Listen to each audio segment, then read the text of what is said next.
You're listening to Entrepreneur Encounter, the podcast where soft skills meet real talk for creative business owners who are building with purpose. I'm Dana, a Pinterest marketing strategist and agency owner helping wedding pros and creative entrepreneurs get seen without burning out. And I'm Sarah, a business and team strategist who helps small teams and podcasters communicate clearly, lead with empathy, and grow sustainably. Together, we're unpacking the messy, meaningful side of entrepreneurship, from boundaries to burnout, leadership to listening, so you can build a business that actually fits your life. Hey, entrepreneurs. So glad that you're joining us today on Entrepreneur Encounter. As you can tell, Dana is not here today. She is actually on vacation. Good for her. I'm Sarah, one of the co-hosts of Entrepreneur Encounter, and I'm a podcast operations and team strategist. The whole point of our show is to help entrepreneurs learn about soft skills, and that's what every episode entails in a different aspect and a different perspective on how that's going to help your business grow. And it's going to probably take your business to greater things in the long run. So that is what the show is all about. Whether you're running your business solo or you even have a team. So definitely check out our episodes and stay tuned for this one. Today we're talking about something that we don't necessarily talk about often, and that's what we do for other people that we don't necessarily do for ourselves. You know how to lead your clients and their projects. You know how to lead your team through a rough patch. And you've probably talked someone else off the ledge about their business more times than you can count. I know Dana and I have conversations often behind the scenes, and we help each other overcome what's going on individually. But when it's just you, when you're in your own doubt, your excuses, the spiral that hits you at 11 o'clock at night when you're sitting in bed trying to wind down for the night, and you're questioning whether anything is working. And suddenly all this leadership instinct that you have, it just disappears. Because leading yourself is not the same skill when you're leading everybody else. And most entrepreneurs have never really been taught this. Today, we're going to be breaking down 3 tools that actually make self-leadership possible. It's about knowing your core values. It's about being honest with yourself and recognizing your own patterns and having the self-compassion that you do with your clients. That's going to help you keep going and see things more clearly. Sometimes you give your clients advice and then you don't take your own advice. So if that's something that you do, and maybe you're trying to learn from that, definitely keep listening to this episode. Before we get into all of that, I want to mention the spotlight swap. And this is what happens in our newsletter. It's an exchange where we exchange our freebies, our offers, and get in front of new audiences. And it's all about putting you in the spotlight, talking about your offer, and then we swap that. That's going to help, I believe, it's going to help build our audiences in a different way. So if you're ready to do that, or you want to check that out, be sure to read the form that's going to be linked down in the show notes. So let's start with core values, because most people think they know theirs until you actually ask them to name 3. I know sometimes I have a hard time naming these, and that's why it's always great to write these down. It's not necessarily like a vision board exercise. Your core values are the filter you're supposed to run your decisions through. Do I take this client? Do I raise my rate?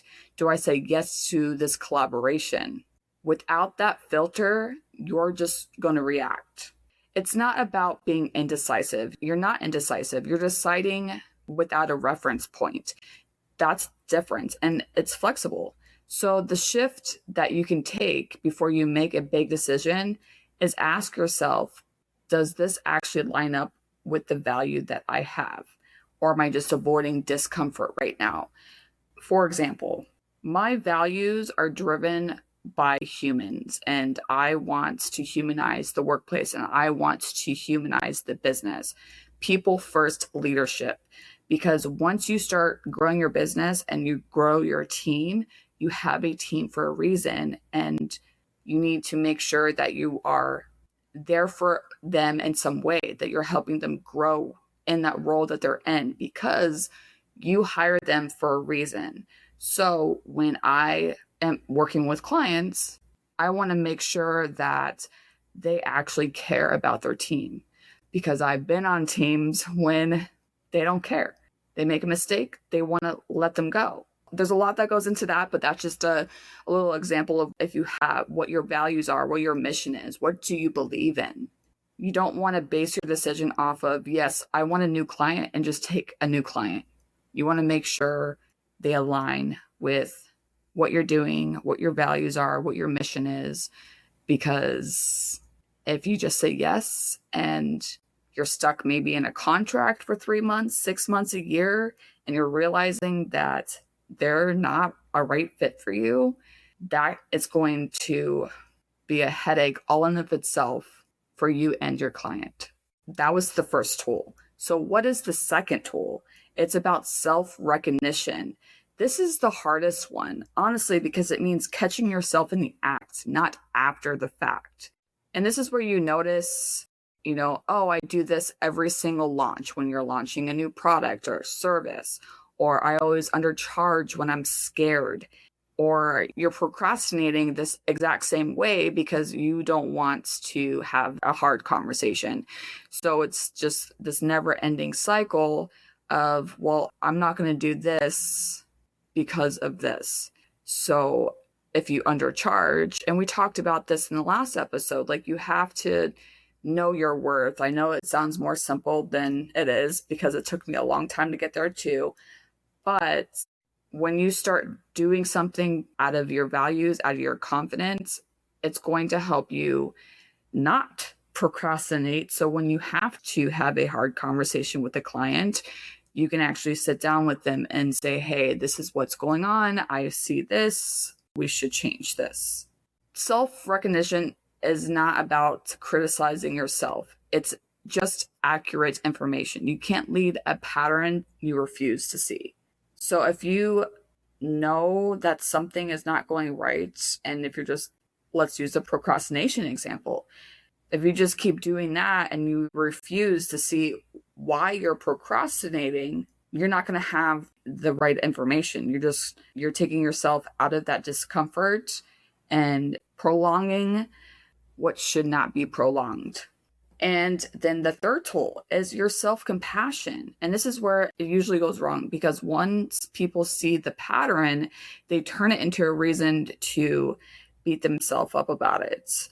I've made a mistake. Oh no, I've done this. I'm not good enough. I'm not a good person for my client. You're making up these stories in your head. You're not giving yourself time to reflect on what exactly is going on.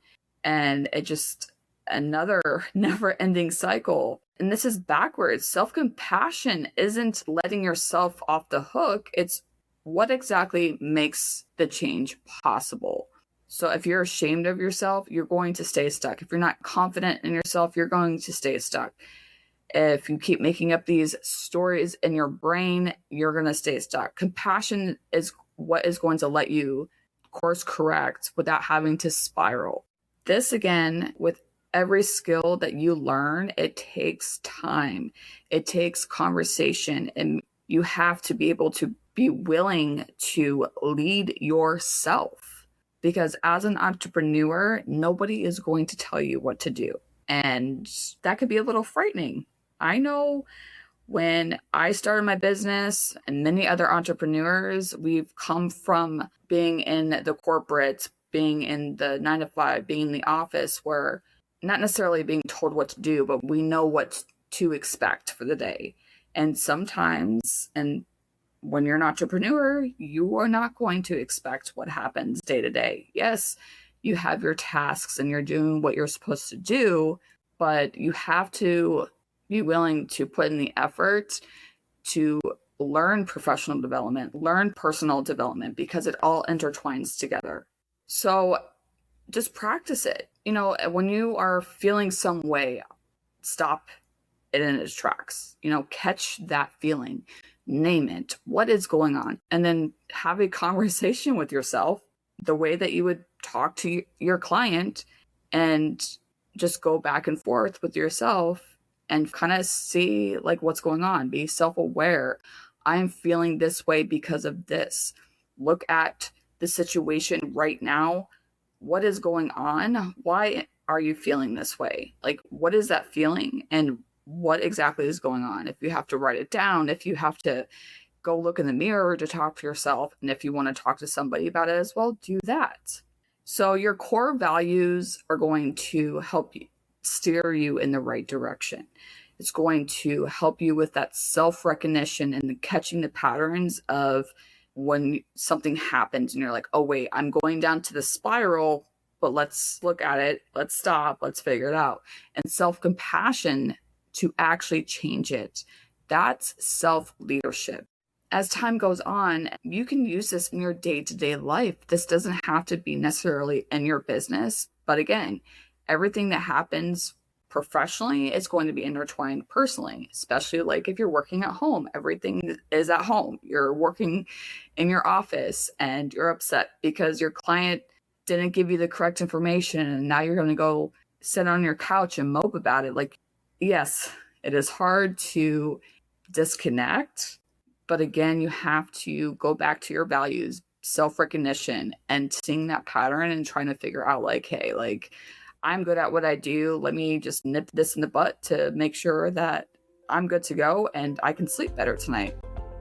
Thank you all for being here today. So excited that you got to listen or watch this episode. And as always, all of our information is down in the show notes. Until next time. You can now follow us on LinkedIn at Entrepreneur Encounter. Thanks for spending time with us today. If something in this episode gave you a fresh perspective, share it with a friend or send us a DM. We love hearing how these conversations land with you. And if you're curious about how soft skills can support your next season of growth, we each have more resources to share. You can find Dana on Instagram at danas.desk.nc for Pinterest strategy and intentional marketing. And Sarah at You Rembert for team development, business leadership, and podcast support. Until next time, keep leading with purpose and growing with intention.